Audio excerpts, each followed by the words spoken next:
নমস্কার, আপনাদের সবাইকে স্বাগত জানিয়ে শুরু করছি এই মুহূর্তের অনুষ্ঠান হেলথ লাইনের অনুষ্ঠান। হেলথ লাইন মানে বেশ কিছু প্রশ্ন উত্তর, যার মাধ্যমে আমরা জীবনে নানা রকম যে চলতে গিয়ে রোগ ব্যাধি হয়, কেন হচ্ছে, তার কারণ, তার লক্ষণ, সমস্ত কিছুর উত্তরও কিন্তু খুঁজে পাই।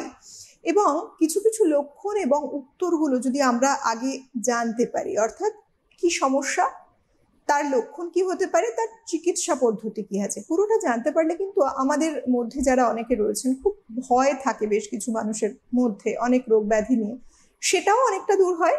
এবং তার সাথে সাথে অনেকাংশেই আমরাও কিন্তু সমৃদ্ধ হই। কিভাবে না, আমাদের শরীরটাকে আমরা কিভাবে সুস্থ রাখতে পারি, কিভাবে রোগ প্রতিরোধ করতে পারি আগে থেকেই লক্ষণগুলোকে চিনে নিতে, সেই বিষয়টা আমরা খুব ভালো করে জানতে পারি।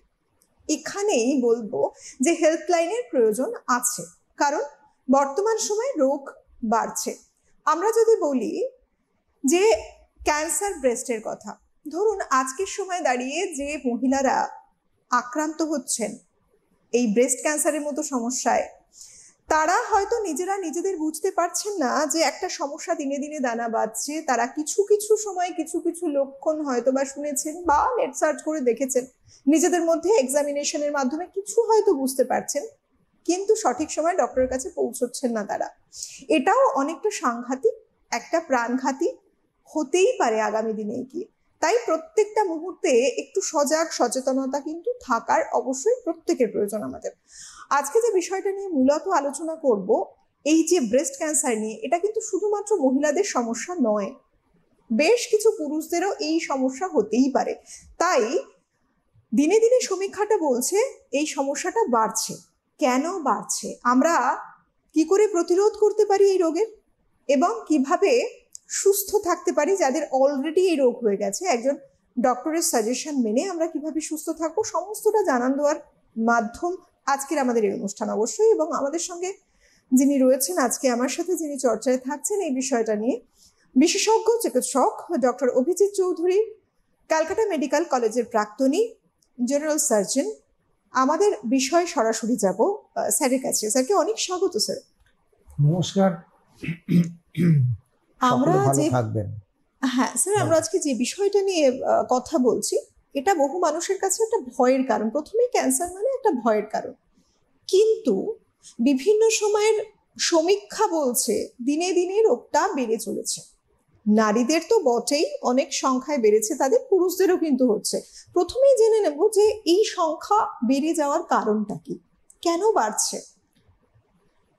প্রথমেই বলে রাখি, যথাসম্ভব চেষ্টা করব বাংলায় উত্তর দিতে, কিন্তু যেহেতু চিকিৎসা শাস্ত্রটা পুরনো ল্যাটিন ভাষায়, তার জন্য সবটা হয়তো বাংলায় নাও করতে পারবো। ইংরেজির ব্যাপারগুলো আমাকে ইংরেজিতেই বলতে হবে। প্রথমে বলে রাখি যে কেন বাড়ছে। আজ থেকে 50, 60, 70, 100 বছর আগে তখন কি ছিল না? তখন কি বাড়ছিল না? ব্যাপারটা হচ্ছে ছিল, কিন্তু আমাদের রোগ সচেতনতাটা ছিল না এবং আমরা বেশি জানতেও পারতাম না। তার কারণ স্তনে ক্যান্সার, স্তনে কোনো কিছু হওয়া মানে একটা লজ্জার ব্যাপার একেবারে। কাজে আগেকার দিনে মহিলারা সেই জায়গা থেকে বঞ্চিত, তাদেরকে বোঝানো এই ব্যাপারটাই ছিল না। কাজেই হয়তো তাদের কিছু ছিল, কিন্তু সেটা লোক সমক্ষে আসতে দেওয়া হতো না। কিন্তু আজকে ছাপার মাধ্যম, বৈদ্যুতিন মাধ্যম এবং সরকারের বিভিন্ন পদক্ষেপে চোখে আঙুল দিয়ে দেখিয়ে দেওয়া হচ্ছে এই হলে এই হবে, এই হলে এই হবে। কোনো চিন্তা নেই, আপনারা সরাসরি এই চিকিৎসকের কাছে কিংবা এই হাসপাতালে, এই নার্সিংহোমে যান, চিকিৎসা পাবেন। কর্পোরেট হাসপাতাল রয়েছে, সরকারি হাসপাতাল রয়েছে, এখন তো ব্রেস্ট ক্লিনিক বেরিয়ে গেছে, যেখানে সপ্তাহে 1-2 দিন করে হচ্ছে, মূলত এইটা চিকিৎসার জন্য। কাজে কোনো সমস্যা নেই। এটা গেল প্রথম পার্ট। দ্বিতীয় ভাগটা কেন, প্রথমত বলে রাখি, ওই একটা কথা আছে, বিজ্ঞান অভিশাপ না আশীর্বাদ। উল্টো করে বললাম, বিজ্ঞান আশীর্বাদ না অভিশাপ। আশীর্বাদ তো বটেই, কিন্তু সেই সঙ্গে অভিশাপটাও যেন আছে। সেই একটা পৌরাণিক কাহিনী আছে না, যে দেবতার অসুর সে সমুদ্র মন্থন করে প্রথমে অমৃত উঠেছিল, সব শেষ। শিব যখন এলো তার জন্য শুধু রইল গরল, তাই জন্য সে হলো নীলকণ্ঠ। এটাও ঠিক তাই। প্রথমে মানুষ আসছে না, প্রথমে অন্যরকম চিকিৎসা তারা করে চলেছে। আর সেই সঙ্গে বলি যে বিজ্ঞান আশীর্বাদ নিশ্চয়, আর অভিশাপটা কোথায়? আজ থেকে 50-60 বছর আগে যে জীবনযাত্রা মহিলারা কি পুরুষ চালাতো, এখন তার থেকে শতহস্ত দূরে সরে গেছে। অর্থাৎ জীবনযাত্রাটা কিন্তু মনে রাখতে হবে। আমি পরিষ্কারই বলছি, বেহিসেবী জীবনযাত্রা নয়। বেহিসেবী কথাটা বিশেষ ব্যাখ্যার প্রয়োজন রাখে না। আপনারা বিদগ্ধজন নিশ্চয় বুঝতে পেরেছেন কি বলতে চাইছি। শুধু যে জায়গাটা আমার বলার সেটা হচ্ছে অহেতুক ওই হরমোনাল ট্যাবলেট, ওই যেটা ওরাল কন্ট্রাসেপটিভ পিল, এগুলো দয়া করে বেশি খেতে যাবেন না বিশেষজ্ঞ চিকিৎসকের পরামর্শ ছাড়া। এটা কিন্তু মনে রাখতে হবে। আর সেই সঙ্গে বলেছি, জীবনযাত্রার মান নিশ্চয় তুলবেন, নিশ্চয়, কিন্তু তার মানে এই নয় যে বেহিসেবী ব্যাপারটা আপনার জীবনযাত্রায় চলে আসবে। মনে রাখতে হবে এটা। আমরা বারবার বলছি এই অনুষ্ঠানগুলোর মাধ্যমে যে লাইফস্টাইল মডিফিকেশন, এই যে, এবং তার সাথে সাথে এই মডিফিকেশন হতে হতে কত রকম রোগ চলে এসেছে মানুষের শরীরে, একটা সঠিক জীবনযাপন করাটা ভীষণ প্রয়োজন। কিন্তু স্যার, এই যে প্রসঙ্গে এলাম, মহিলারা বেসিক্যালি বলতে চান না, কিন্তু কিছু মহিলা হয়তো সজাগ হয়েছেন, সচেতন হয়েছেন। সেটাও বোধহয় একটা কারণ, যেটা আপনার কথা শুনেই বুঝলাম, যে অনেক সংখ্যাটা বেড়ে যাচ্ছে বলে আজকে আমরা জানতে পারছি, কারণ তারা সজাগ হয়েছেন, তারা একটা চেক আপের জন্য জেনারেলি আসছেন। কিন্তু স্যার, যেসব মহিলারা এখনো মনে করেন, বিশেষ করে গ্রামীণ মহিলারা, তাদের একটা সমস্যা, সেটাকে চেপে চেপে রাখা, আলটিমেটলি এটাকে তো সমস্যা বাড়িয়ে দিচ্ছেন। তো প্রথমে বাড়ির মা মাসিমা যারা আছেন, তারা কিন্তু একটা সংসারের দায়িত্ব নিয়ে পুরো সংসারকে ভালো রাখার জন্য চেষ্টা করেন, তাদেরকে টেক কেয়ার করা। অবশেষে নিজেরা প্রথম প্রথম হয়তো কিছু কিছু জিনিস ফেলে রাখলেন, কিছু কিছু বুঝতে পারলেও সেটাকে অতটা গুরুত্ব দিলেন না, এবং তিনি ভাবলেন যে এর থেকে বেশি গুরুত্বপূর্ণ কাজ আমার সংসারটাকে লক্ষ্য করবো। তো বেসিক্যালি কি কি দেখলে, কোন কোন লক্ষণগুলো তারা দেখলে একজন ডক্টরের সঙ্গে পরামর্শ? প্রথমত বলে রাখি, এই যে তুমি বললে যে মা মাসিমা শাশুড়ি মা সবকিছু মনে রাখতে হবে, মেয়েটা কিন্তু এই মা মাসিমা শাশুড়ি মাকে বিয়ে করেনি, করেছিল তার স্বামীকে। অর্থাৎ স্বামীকে সজাগ থাকতে হবে। মেয়েটা যখন তার স্বামীকে বলছে একটা অসুবিধা হচ্ছে, বেশিরভাগ ক্ষেত্রে দেখতে পাই, এবং বিশেষ করে মফস্বল শহরে অভিজ্ঞতা থেকেই বলছি, বেশিরভাগ স্বামী ওটাকে ধর্তব্যের মতো আনে না, গুরুত্বও দেন না, গুরুত্বই নেই। কারণ তাদের কাছে সংসারে আর সব কাজটা বেশি গুরুত্বপূর্ণ। স্ত্রীর শরীরের কিছু উপসর্গ এলে পরে ও তেমন কিছু না, ও ঠিক আছে, ওই পাড়ায় ওই যে এক ডাক্তারবাবু এসে বসে সন্ধ্যেবেলা, ওনার কাছে গিয়ে তুমি একটু দেখিয়ে এসো।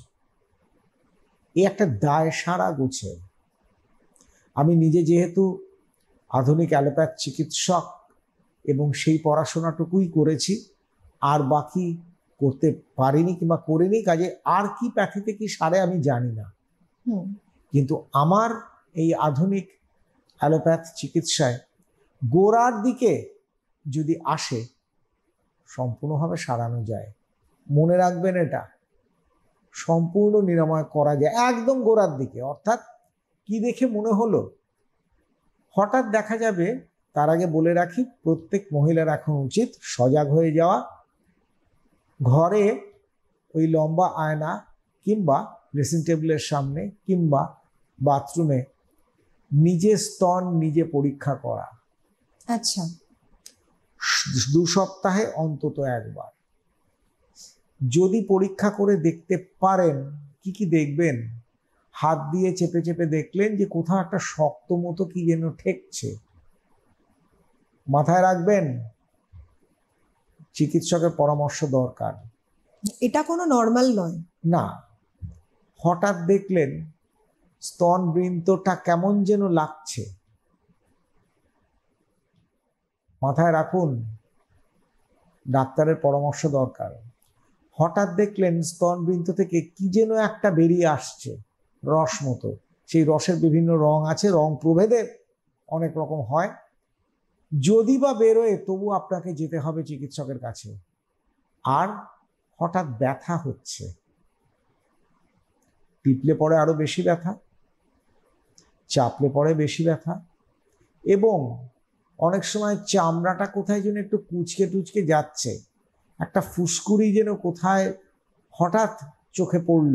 এত কিছু উপসর্গ রয়েছে। এই উপসর্গগুলো এলে পরে লজ্জা পাবার কোনো কারণ নেই। কারণ একটা জিনিস জানবেন, আপনি যে মানুষের সাথে ঘর করছেন, বাস করছেন, সে মানুষটা আপনার ভীষণ আপন, কিন্তু রোগটা কিন্তু আপনার আপন নয়, সে আপনার চিরকালের শত্রু। কাজে রোগের বিনাশটা দরকার, একেবারে। আপনারা এগিয়ে আসুন তার জন্য। এই যে একটা নিজের চেক আপ বলছেন, ব্রেস্টকে নিজে দেখবেন, এটা সাধারণত কতদিন পর পর করা উচিত? ওই যে বললাম যে অন্তত 15 দিনে একবার, মাসে অন্তত 2বার। আচ্ছা, এই চেক আপটা নিজে নিজে করুন। যদি মনে হয় আমি কি করে করব, এর তো একটা রুটিন আছে। সরকারি হাসপাতালে চলে যান, বেসরকারি প্রতিষ্ঠানে যান, ডাক্তারবাবুরা রয়েছে, দেখান, দেখিয়ে দেবে। কিংবা সোশ্যাল ওয়েলফেয়ারের অফিসাররা রয়েছে, সব হাসপাতালে যদিও দেখা যায় না, কিন্তু যেখানে আছে যান, তারা দেখিয়ে দেবে। এটা নিয়ে ভীষণ প্রপাগান্ডা আমরা করে চলেছি সরকারের তরফ থেকে, আমাদের চিকিৎসকের তরফ থেকে, চিকিৎসা সংগঠনের তরফ থেকে, যে একদম গোড়ায় যদি ধরে ফেলা যায় তাহলে রোগটাকে নির্মূল করা যাবে। তাহলে এত মহিলার মৃত্যু হবে না।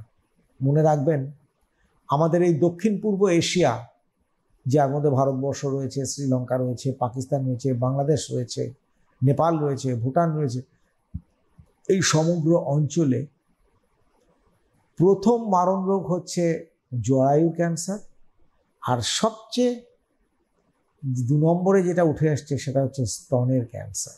তাহলে বুঝতেই পারছেন যে আমি যদি পরপর সাজিয়ে ফেলি 7টা মারণ রোগ, তাহলে স্তনের ক্যান্সারটা কোন জায়গায় উঠেছে একবার নিজেরা ভেবে দেখুন। সেই মতো প্রতিষেধকগুলো নিতে থাকুন, আর সেই মতো সজাগ হতে থাকুন।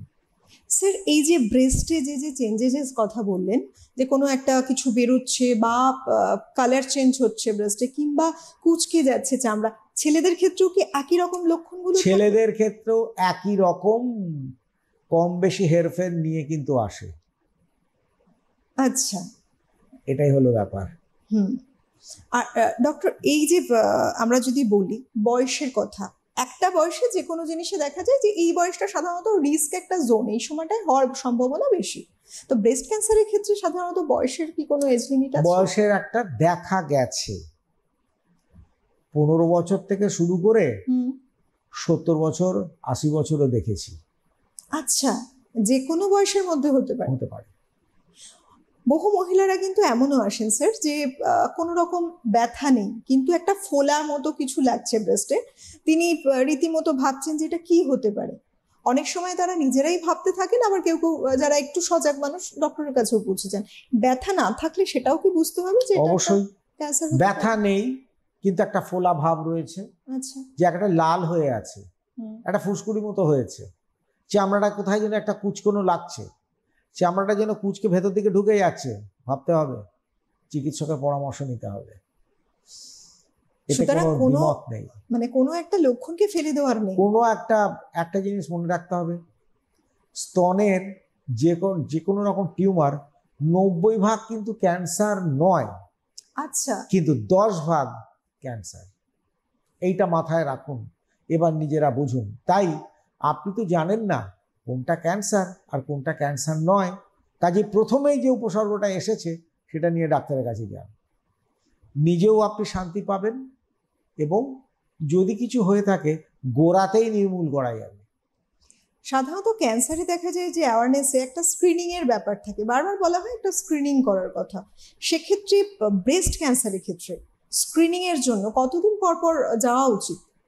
স্ক্রিনিং এর জন্য প্রথমবার গেলাম, দেখলাম কিছু নেই।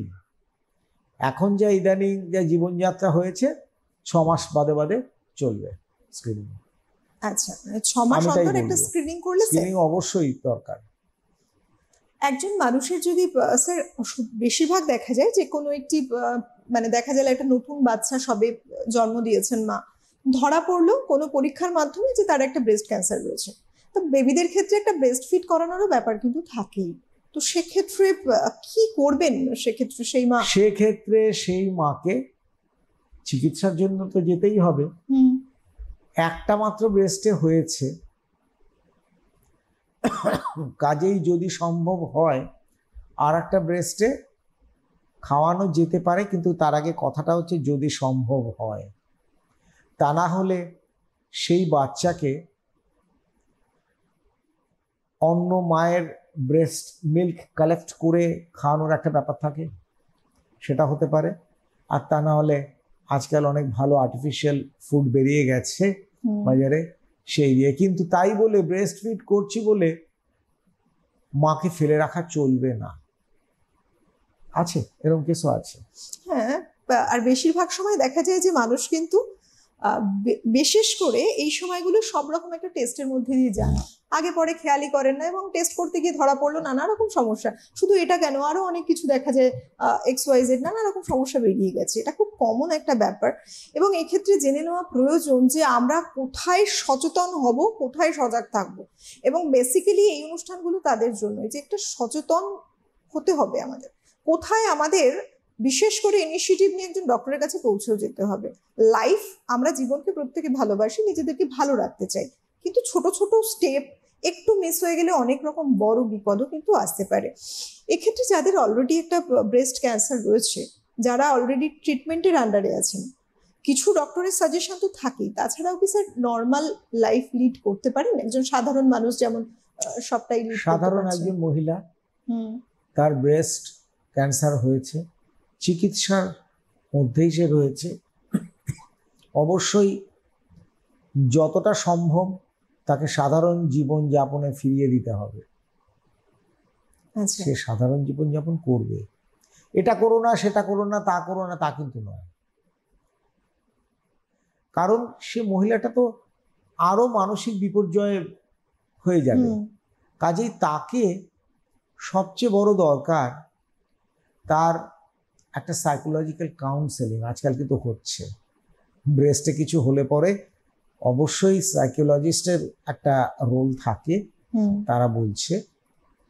তার কারণ স্তন অবশ্যই একটা সৌন্দর্যের একটা অঙ্গ, সেটা যদি একটা হানি হয়ে যায়, সেই মেয়েটা তো একটা বিশাল বিপর্যয় হয়ে গেল, মানসিক বিপর্যয়। সে অনেক প্রশ্ন, অনেক মনে তার যাতনা, অনেক ওঠা পড়া, অনেক কিছু এসে যায়। তখন অবশ্যই তাকে সাইকোলজিক্যাল কাউন্সেলিংয়ের ব্যাপার আছে, কিন্তু চিকিৎসা কিন্তু চলবে, ফেলে রাখলে চলবে না। ওই যে বলেছি যে একটাই কথা, গোড়ায় যদি ধরা যায় গলদ, তাহলে কিন্তু মুক্ত হওয়া যায়। এই যে ছোট্টবেলাটা যখন মানুষ একটু একটু করে বড় হচ্ছে, এই সময় যদি কোনো মানে মেয়ে হয়তো কোনো রকম একটা ইনজুরি হয়েছে, পড়ে গিয়ে বা কিছুতে ব্রেস্টে হয়তো একটা ইনজুরি হয়েছে, এবং সেইটা একটা শক্ত মতো ফোলা রয়েছে, হয়তো এরকম 15, 16 কিংবা 18 বছর বয়স, কিংবা তার থেকে একটু বেশি, যে কোনো কারণে ইনজিউরি থেকে কি কখনো ভবিষ্যতে সিএ ক্যান্সার হতে পারে? এটা দেখো, এখনো স্তনের ক্যান্সারে অনেক কিছু এখনো রিসার্চ চলছে। আচ্ছা, কাজে সঠিক করে সব কটাই হচ্ছে এম্পেরিক্যাল, অর্থাৎ হতে পারে গোছে। কাজেই হয়তো তার কি বলবো, বয়ঃসন্ধির আগে তার একটা কিছু চোট আঘাত লেগেছিল, সে হয়তো তো ওই জায়গাটা ফুলেছিল। তারপরে দেখা গেল যে বয়ঃসন্ধি পেরিয়ে সে যখন যৌবনে দোরগোড়ায়, তখন তার স্তনে কিছু হচ্ছে। এবারে সেই হওয়াটা আর তার চোট লেগে হলো কিনা, হতেও পারে আবার নাও হতে পারে। আচ্ছা, কারণ এখনো অনেক কিছু বের করা বাকি, রিসার্চ চলছে। তবে হওয়ার সম্ভাবনাটা, আমি কিন্তু এটা মানে কিছু রিসার্চ পেপার থেকে বলছি, ডকুমেন্টেশন, হওয়ার সম্ভাবনাটা বোধহয় একটু বেশি, মানে চান্সেসটা বেড়ে যাচ্ছে বেশ কিছু ক্ষেত্রে। বিভিন্ন সময়ে যারা আসছেন তাদের কেউ কেউ দেখা যাচ্ছে কোনো রকম এরকম নানা রকম ধরনের হতে পারে সোয়েলিংটা, সেসব নিয়েই তারা আসছেন, তারা প্রেজেন্ট করছেন। কি কি সাধারণত পরীক্ষাগুলো রয়েছে, টেস্ট রয়েছে, ডায়াগনোসিস কি রয়েছে যার মাধ্যমে? প্রথমেই তো সেই ফোলার জায়গাটা FNAC, fine needle aspiration cytology, প্রথমেই এফএনএসি করে ফেলবে। এরপরে তো ইউএসজি রয়েছে, তারপরে ম্যামোগ্রাম রয়েছে, তারপরে হাই রেজলিউশন সিটি স্ক্যান রয়েছে, এগুলো রয়েছে। মূলত pathological and radiological test. FNAC শুনলে, এফএনএসি আগেই বলে রাখি, একটা সরু সূচ ওই টিউমারের মধ্যে ঢুকিয়ে তার থেকে সেল যেটুকু নিকাশ করা যায় সেইটুকু নিয়ে পরীক্ষা করা হয় মাইক্রোস্কোপের তলায়। অনেকে এ নিয়ে ভয় পায়, ভয় পাবেন না, এখনকার অনেক উন্নত হয়ে গেছে, এই ভয় পাওয়ার কোনো কারণ নেই। এই টেস্টগুলোই করা হয়ে থাকে মূলত। আচ্ছা, প্রথম দিকে যখন একটা সোয়েলিং হচ্ছে, প্রথম দিকে একটা ফোলা লাগছে, শক্ত লাগছে, এটা মানুষ ওভারলুক করে গেলেন, গুরুত্বই দিলেন না। এটা কতখানি মারাত্মক হতে পারে পরবর্তীকালের জন্য? যে সাধারণত আমরা যেটা শুনেছি যে ক্যান্সারে কিন্তু কতগুলো স্টেজ থাকে, একটু একটু করে ক্যান্সারের তো stage 1, 2A, 2B, 3A, 3B, 4A, 4B plus ওই লিম্ফ নোড আছে, সেখানে ছড়িয়ে গেল। মেটাস্টাসিস, অর্থাৎ যেখানে ক্যান্সার আরো দূরের জায়গায় ছড়িয়ে গেল, সেটাকে মেটাস্টাসিস গোদা বাংলায় বলছে। সেগুলো তো ব্রেস্ট কার্সিনোমায় ভীষণভাবে হয়, অর্থাৎ স্তনের ক্যান্সারে।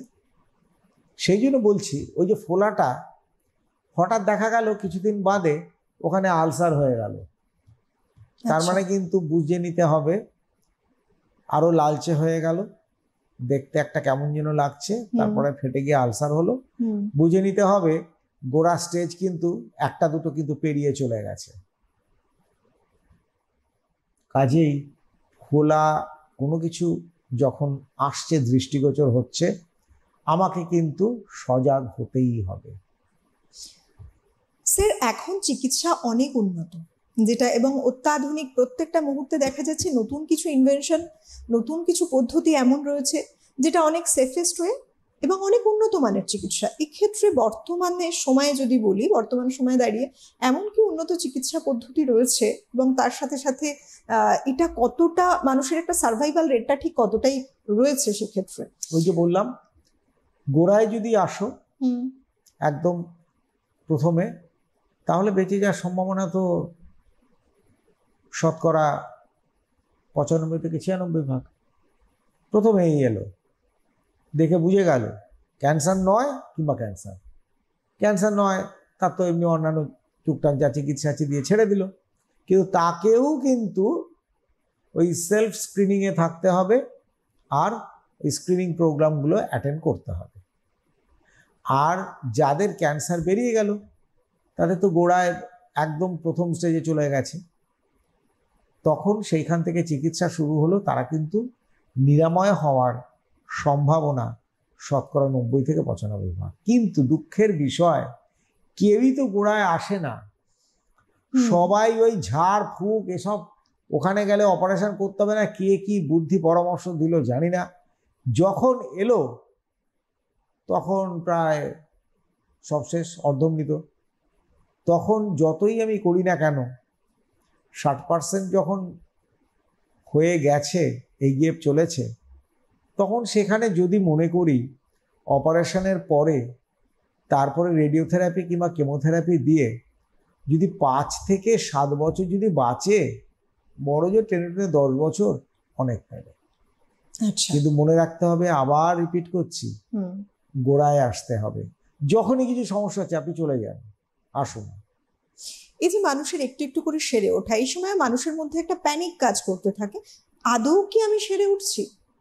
কি কি লক্ষণ সাধারণত মানুষ ওই সময় মানে ফিল করে থাকেন, অনুভব করে থাকেন যে যে না আমি কিন্তু ভালো হচ্ছি? কারণ যখনই তার এই ফিলিংসটা আসছে সে তখন অনেক পজিটিভ হয়ে যায়। টিউমারটা যখন টিউমারটার গতি প্রকৃতি নিজেই বুঝে যাবেন, হয়তো সেটা অপারেশন করতে হতে পারে, অপারেশন করলে ভালো হয়ে যাবেন, ডাক্তারবাবু আপনাকে বলে দেবে, পরিষ্কার বলে দেওয়া হয়। তো সাধারণত ক্যান্সারের চিকিৎসায় শারীরিক যে দুর্বলতাগুলো থাকে সেগুলো যখন একে একে নির্মূল করে দেওয়া হয় তখন আপনি নিজেই বুঝে যাবেন যে আপনি ভালো হচ্ছেন।